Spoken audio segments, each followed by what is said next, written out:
सातिवली परिवहन डेपोत स्थानिक कामगार संघाचे फलकाचे उद्घाटन।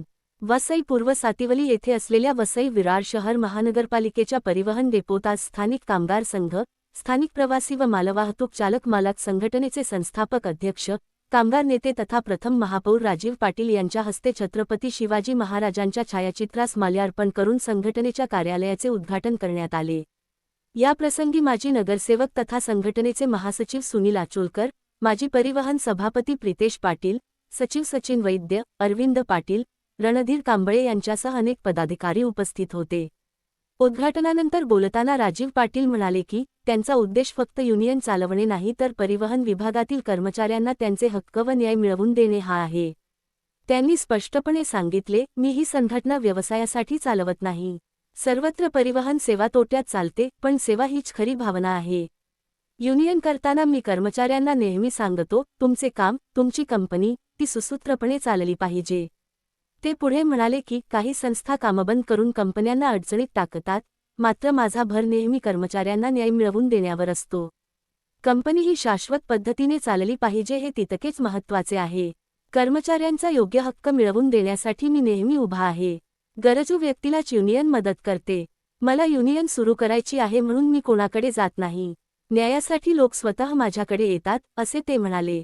स्थानिक कामगार संघ हे गरजू कर्मचाऱ्यांच्या न्यायासाठी पूर्ण क्षमतेने उभे राहते, त्यांचे प्रश्न सोडवण्यासाठी प्रयत्न करते, असेही त्यांनी स्पष्ट केले। कर्मचाऱ्यांवरील अन्यायाविषयी बोलताना ते म्हणाले, अन्याय या शब्दातच न्याय दडलेला आहे। त्यामुळे न्याय मिळवून देण्यासाठी काम करणे अत्यंत आवश्यक आहे। शेवटी त्यांनी परिवहन विभागातील चालक, प्रवास निरीक्षक, कंडक्टर आणि सर्व कर्मचारी वर्गाने संवेदनशील व संघटित राहून आपल्या हक्कांसाठी जागरूक राहावे, असे आवाहन केले। परिवहन कर्मचाऱ्यांसाठी आणि त्यांच्या सुखदुःखामध्ये सहभागी होण्यासाठी आपण इथे जमलात। माझ्यासह माझे सगळे सहकारी आहेत। आपण सर्व परिवहनचे कर्मचारी आहेत। युनियन हा बऱ्याच ठिकाणी पोट भरण्याचा धंदा असतो, पण देवाच्या कृपेने, धनी मातेच्या कृपेने मला तशी पोट भरण्याची काय जातात नाही, त्यामुळे माझा त्याच्यावर पोट नाही। मी युनियन करताना कर्मचाऱ्यांना पहिला सांगतो की तुझी कंपनी, तुझी आस्थापना ही शाश्वतरित्या सुरू राहावी यासाठी मी प्रयत्न करेन। कारण हल्ली लोक बघत असतात की काहीतरी करून संस्था बंद करायची, कर्मचाऱ्याचं नुकसान करायचं।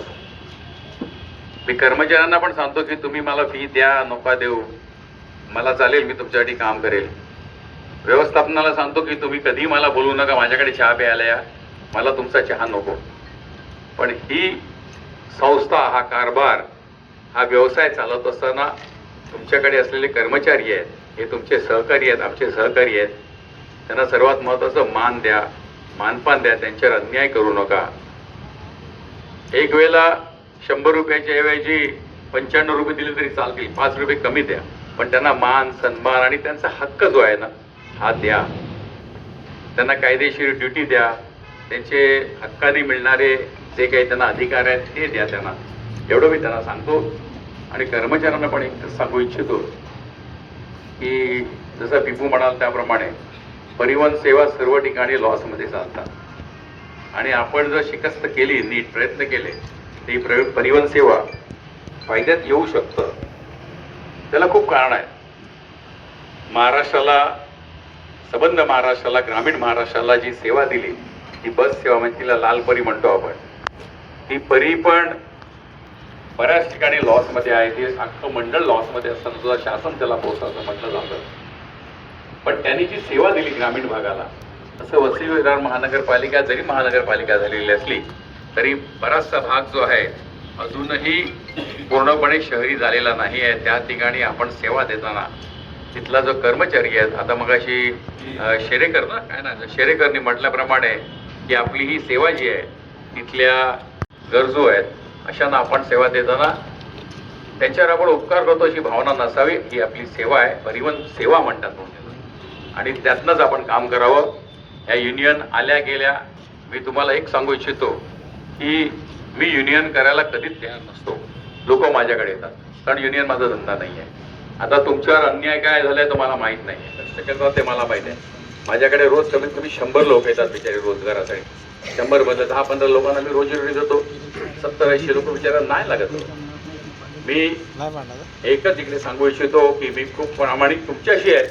तुम्हीही प्रामाणिक आपल्या आस्थापनेशी राहा, आमच्याशी राहा, या जमिनीशी राहा, या मातीशी राहा. तुम्ही ज्या बसवर बसता त्या बसशी राहा, तरच ही सेवा चांगली चालू आहे. इथे बसलेले परिवहनचे सगळे तुम्ही मालक असेल, तुम्हाला पण जातो की आमचे कर्मचारी प्रामाणिकपणे काम करणार आहेत. त्यांना प्रामाणिकपणा हा नेहमी प्रामाणिकच असेल. त्यांना त्यांचा न्याय द्या, त्यांच्यावर कुठल्याही प्रकारचा अन्याय होऊन देऊ नका. अन्याय झाला आम्ही त्यांच्या जोडीला उभं राहू, मग ते कुठल्याही स्टेजला उभं राहू. मी तुम्हाला सगळ्यांना धन्यवाद देतो की हा आपला बोर्ड लावलेला आहे. त्या बोर्ड तुम्ही नाही लावला तरी चालेल, पण कुठल्याही गोष्टीला तुम्ही माझ्या मुलाला ऑफिसमध्ये काम दिलं, मग काय कशाला काम पाहिजे तुला? नाही त्याला जरा कंडक्टर म्हणून ठेवा ना. मी त्याला कंडक्टर कशाला, 2 पैसे मिळतात ना. म्हणजे काय बाप बोलतो बाप, ही पद्धत असेल तर काय आहे तुम्ही सांगा. जेव्हा बाप बोलतो माझ्या मुलाला 2 पैसे तिकडे मिळतील म्हणजे काय, तर हे होता कामा नये. त्यामुळे मी खूप परखड आहे. मी काही कोणाचा चहा पित नाही, पण माझ्या माणसाचं चुकलं तर हे तुझं चुकलं आणि हे तू चूक करू नको, कारण कायमस्वरूपी आपल्याला काम करायचं आहे एवढं मला वाटते. परिवहन सेवा ही चांगली आहे, ती चांगली राहिली पाहिजे, ती कायमस्वरूपी चालली पाहिजे. हे आपल्या हातात आहे, आपल्या युनियनच्या हातात आहे, आपल्या कर्मचाऱ्यांच्या हातात आहे. मालक काय, मालकाला नाही परवडते तो पळून जाईल. जसं भागीरथवाला गेला, हा आला, अजून जाईल आणि कोण तिसरा येईल, चौथा येईल. आपल्याला कायमस्वरूपी चांगली सेवा देण्यासाठी आपण प्रामाणिकपणे काम करा. आपल्याला न्यायाने जे आपल्याला अधिकार आहेत त्याचा पूर्ण वापर करा. अधिकाराचा गैरवापर केला तर अधिकार संपतात, आपल्याला आपलं सगळं काही संपून जाते. म्हणून तुम्हाला मी परत विनंती करतो की ही चांगली सेवा चांगल्या रीती चालवून ठेवण्यासाठी म्हणून आपल्या युनियननी चांगली मेहनत करायला पाहिजे. कारण ही परिवहन सेवा आहे म्हणून आपल्याला रोजीरोटी मिळते, एवढं लक्षात ठेवा. व्यापाराला काय, व्यापाराला एक व्यापाऱ्याचं हित आणि भलं अशामध्ये आहे की ती आस्थापना कायम चालू राहिली पाहिजे. 2 पैसे कमी मिळाले तरी चालतील.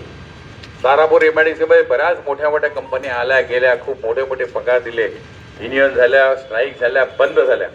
पण कॅम्लिन नावाची एक कंपनी आहे जी पेन्सिल्स वगैरे बनवत आहे, कॅम्लिन. त्या कंपनीमध्ये सर्वात कमी पगार आहे, पण ते कर्मचारी कधी स्ट्राईक करत नाही, कारण ती कंपनी कायम चालू आहे, एकदा पण बंद पडली नाही.